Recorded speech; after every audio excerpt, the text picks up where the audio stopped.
Assalamualaikum warahmatullahi wabarakatuh. Halo teman-teman, balik lagi sama aku, Fitria Ramadhani. Di pembahasan kali ini, aku akan membahas tentang modul mikrotik MTCNA bab 2 about router OS dan routerboard.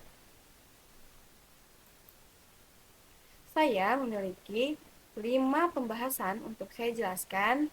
Yang pertama yaitu router OS dan routerboard, yang kedua yaitu router OS features, yang ketiga yaitu routerboard name, yang keempat routerboard tipe, dan yang terakhir yaitu arsitektur routerboard.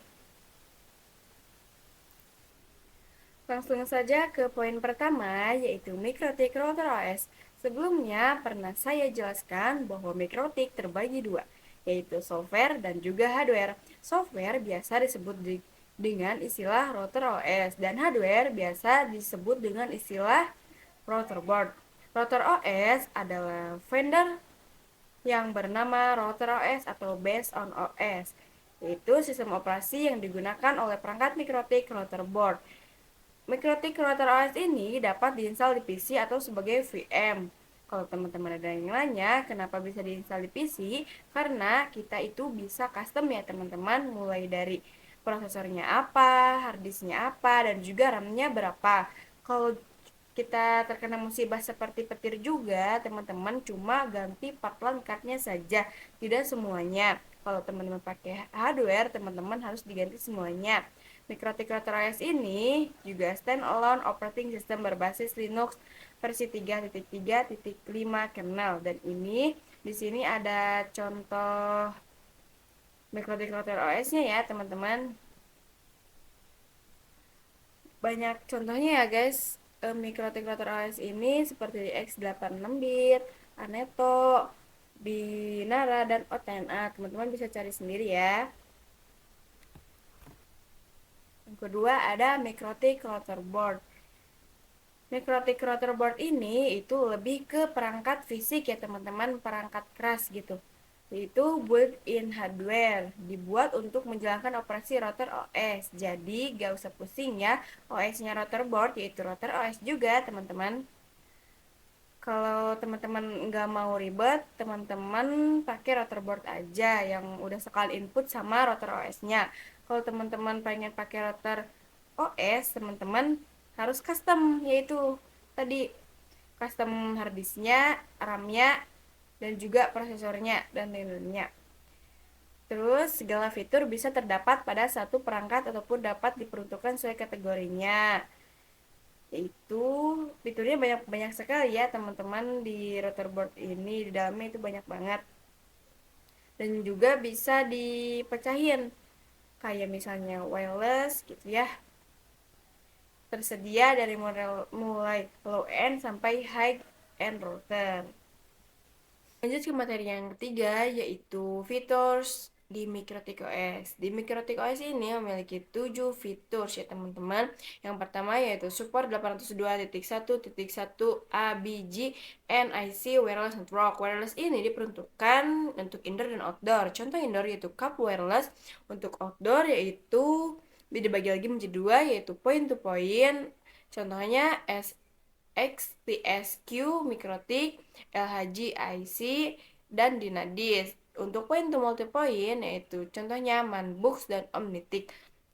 Yang kedua yaitu ada routing. Pengertian routing sendiri yaitu menghubungkan suatu jaringan ke jaringan lainnya dengan menggunakan internet. Routing ini dibagi menjadi dua yaitu routing statis atau contohnya yaitu rute default. Yang kedua yaitu routing dinamik yang contohnya OSPF, BGP,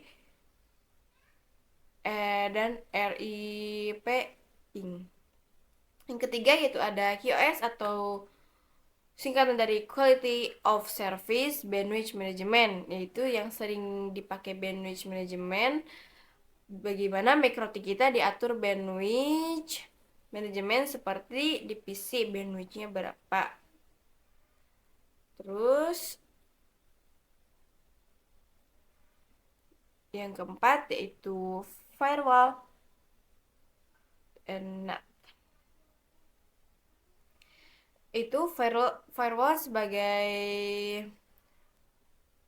proteksi dan NAT itu sebagai privat dan publik ya teman-teman.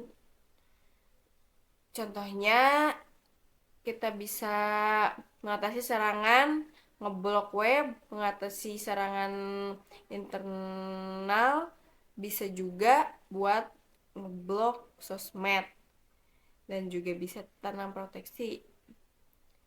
Terus ada point to point tunneling.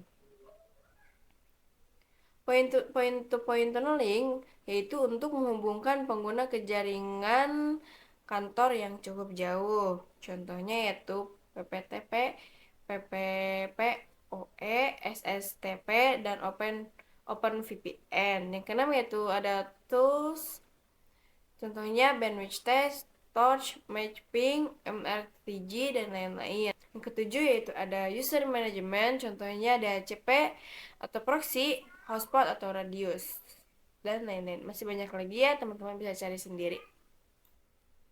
Lanjut ke materi yang keempat, yaitu router board name. Perkategorian nama dibagi menjadi tiga. Yang pertama yaitu tiga simbol nama. Di sini ada contohnya ya guys, RB yang artinya router board, 7 yang artinya seri atau kelas router, yang angka 5 yaitu jumlah port Ethernet, dan angka 1 yaitu jumlah slot main PCI atau wireless. Yang kedua yaitu word menurut kata. Contohnya yaitu ada Omnitic, Grove, XT, LHG, Dynadis, Cape, dan lain-lain ya teman-teman. Yang ketiga yaitu ada exceptional naming, yaitu nama yang disederhanakan dan disesuaikan dengan tahun pengembangan dan biasanya Ethernetnya lebih dari 9 port. Contohnya yaitu ada RB 600, 800, 1000, 1200, dan lain-lain. Teman-teman bisa cari sendiri ya. Lanjut ke materi yang keempat ya teman-teman, yaitu di sini ada router board tipe. Saya mempunyai contoh.